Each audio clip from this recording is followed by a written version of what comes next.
భగవంతుడు మనల్ని సృష్టించేటప్పుడే మనలో కొన్ని శక్తులను కూడా దాచాడు.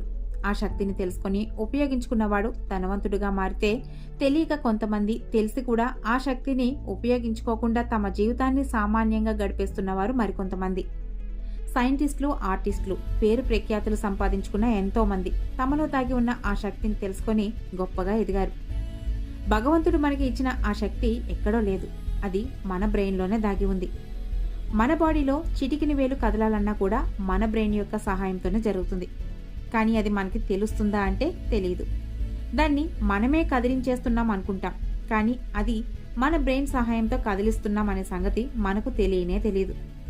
మన బాడీకి మన బ్రెయిన్కి ఎలా అయితే సంబంధం ఉంటుందో అలానే మన బ్రెయిన్కి యూనివర్స్కి కూడా అలానే సంబంధం ఉంటుంది. ఆల్బర్ట్ ఐన్స్టీన్ అతని చిన్నతనంలోనే తన స్కూల్ టీచర్స్ ఇతను చాలా బలహీనంగా ఉన్నాడు, చదవడం కష్టమని ఇంటికి పంపించేశారు.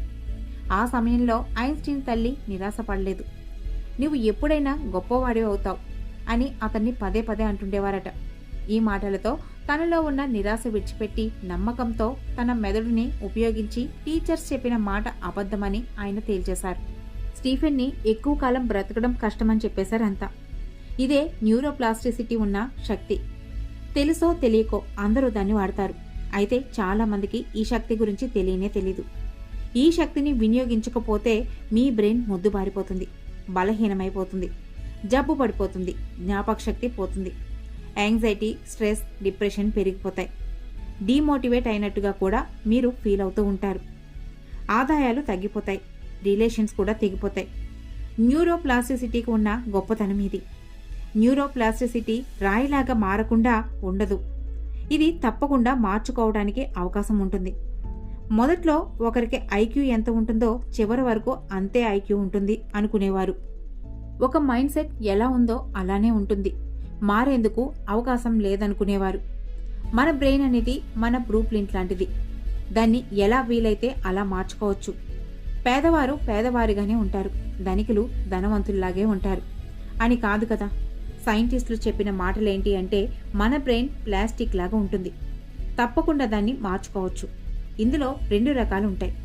అందులో మొదటిది న్యూరోజీన్సెస్. బాల్యం తర్వాత మన బ్రెయిన్లో న్యూరాన్స్ వృద్ధి చెందుతాయని అనుకునేవారు. నూతన ఆవిష్కరణ అది అబద్ధమని తేల్చేసింది. మన బ్రెయిన్ అనేది హిప్పోక్యాంపస్ లాంటిది. మార్పులు చేర్పులు జరుగుతూనే ఉంటాయి. వాటి ఆధారంగా కొత్త వాటికి కూడా ఆస్కారం ఉంటుంది. మన బ్రెయిన్ని సరైన రీతిలో వినియోగిస్తే కొత్త న్యూరాన్స్ కూడా తయారవుతాయని కనుగొన్నారు. లండన్లో ఒక టాక్సీ డ్రైవర్ మీద ప్రయోగం చేశారు. తన దగ్గర ఎలాంటి మ్యాప్ ఉండేది కాదు. వాళ్ళు అన్ని మార్గాలను గుర్తుంచుకోవాల్సి వచ్చేది.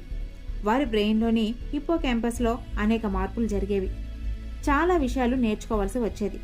దీంతో కొత్త న్యూరాన్స్ కూడా ఉద్భవించేవి. అంటే దాని అర్థం మన దగ్గర డబ్బులు లేకపోతే పేదవాళ్లుగా ఉంటే అందుకు ప్రభుత్వాన్ని, దేవుణ్ణి బాధ్యులుగా చేసి బాధపడుతూ ఉంటాం. ప్రకృతి ఈ ప్రపంచంలోని శక్తులన్నిటినీ మన మెదడులోకి చూపించింది. మన కలలు సాకారం చేసుకునేందుకు ఆ బ్రెయిన్ని ఉపయోగించుకోవాలి. మన కలల్ని సాకారం చేసుకునేందుకు మనకేం కావాలి? ఒక లక్ష్యం, winnowing mind set, faith, confidence ఇవన్నీ ఉండాలి. వీటన్నిటినీ మన బ్రెయిన్ అనేది మనకి అందిస్తుంది. మనం ఎప్పుడూ కూడా మన అదృష్టమనో మన దురదృష్టమనో అనుకుంటూ ఉంటాం, కానీ మన బ్రెయిన్ మాత్రం సరిగ్గా ఉపయోగించాలని మాత్రం అనుకోం. మన బ్రెయిన్కి శ్రమ పెట్టడానికి కూడా రెడీగా ఉండం. ఈ న్యూరోప్లాస్టిసిటీ గురించి మరిన్ని విషయాలు తెలుసుకునే ముందు మన బ్రెయిన్ అనేది ఎంత గొప్ప అవయవమో ముందు మనం అర్థం చేసుకోవాలి. గేఫ్లర్ జిఫర్న్ అనే పేరు మీరు వినే ఉంటారు. అమెరికన్ సైంటిస్ట్గా పనిచేశారు ఆయన.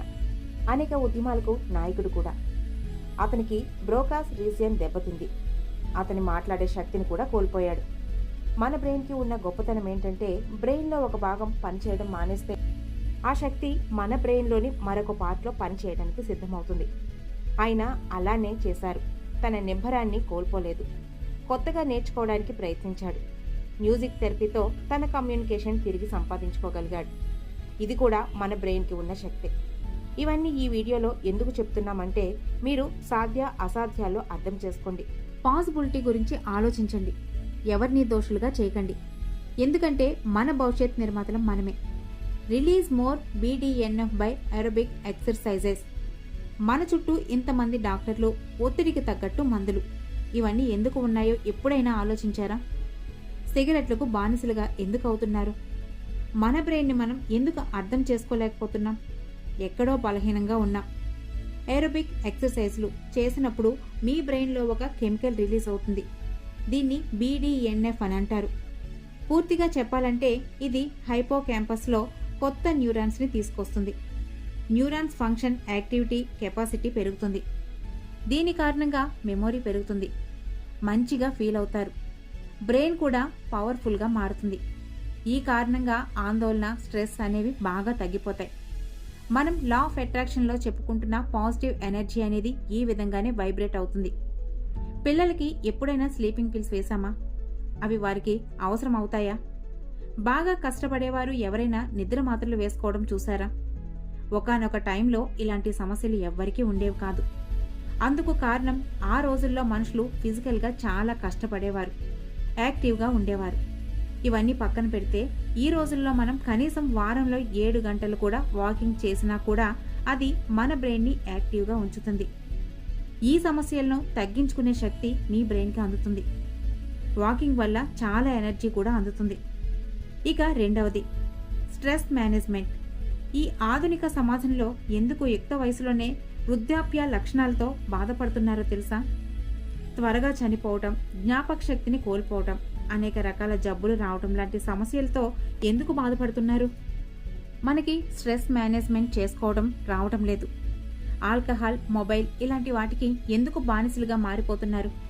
అందులో ఏం ఉపయోగం లేకపోయినా సరే ఎందుకు స్క్రీన్కి అలవాటు పడిపోతున్నారు? ఈ ఒత్తిడి నుండి అందరూ బయటపడాలనుకుంటున్నారు. ఒత్తిడితో ఉన్నప్పుడు టాక్సిక్ కెమికల్స్ రిలీజ్ అవుతాయి.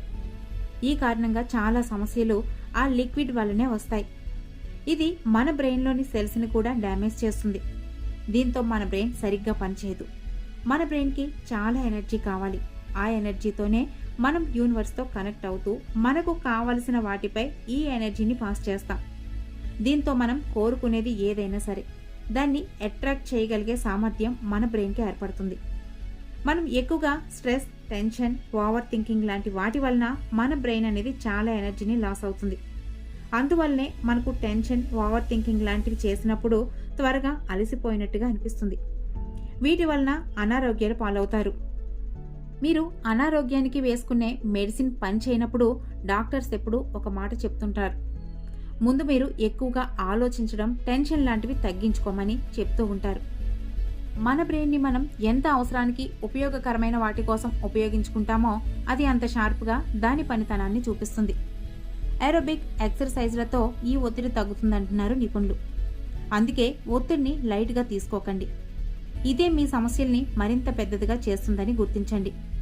అందుకనే మీ ఒత్తిడి తగ్గడానికి మీ శరీరాన్ని కాస్తంత కష్టపెట్టండి. ఎందుకంటే మనం అలసిపోయినప్పుడు మన బాడీ మొత్తం తర్వాత రిలాక్స్ అవ్వగలుగుతుంది. ఇక మొబైల్ని అదే పనిగా చూడటం, సమస్య గురించి పదే పదే మాట్లాడడం, ఏ సమస్య గురించి మాట్లాడితే మీకు బాధ కలుగుతుందో దాన్నే మళ్ళీ మళ్ళీ గుర్తు చేసుకోవడం, ఇవన్నీ మిమ్మల్ని మీరు డ్యామేజ్ చేసుకోవడం అవుతుంది.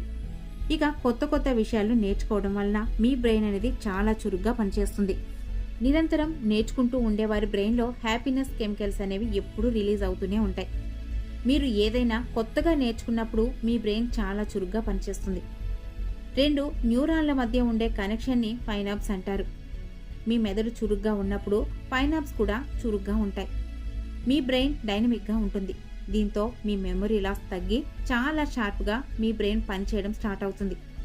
మీ బ్రెయిన్ ఎప్పుడైతే చురుకుదనంతో ఉంటుందో మీకు యూనివర్స్కి మధ్య కమ్యూనికేషన్ అనేది అంత స్పష్టంగా ఉంటుంది.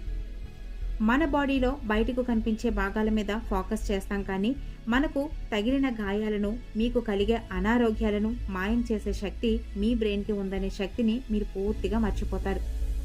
మీ ఫోకస్ ఉండాల్సింది బయట ప్రపంచం మీద కాదు, మీ బ్రెయిన్లో జరిగే ప్రోగ్రామింగ్ మీద.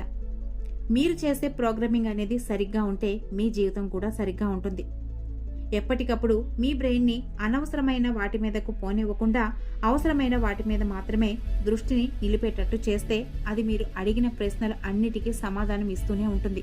దానికి సమాధానాన్ని అందిస్తూనే ఉంటుంది. మీకు సమాచారాన్ని ఇస్తూనే ఉంటుంది. అందుకనే మీ మెదడుని సరిగ్గా వినియోగించుకోవడానికి ప్రయత్నించండి. ఈ వీడియో మీకు ఏ విధంగా అనిపించిందో మర్చిపోకుండా మీ అభిప్రాయాన్ని కామెంట్ సెక్షన్లో తెలియచేయండి.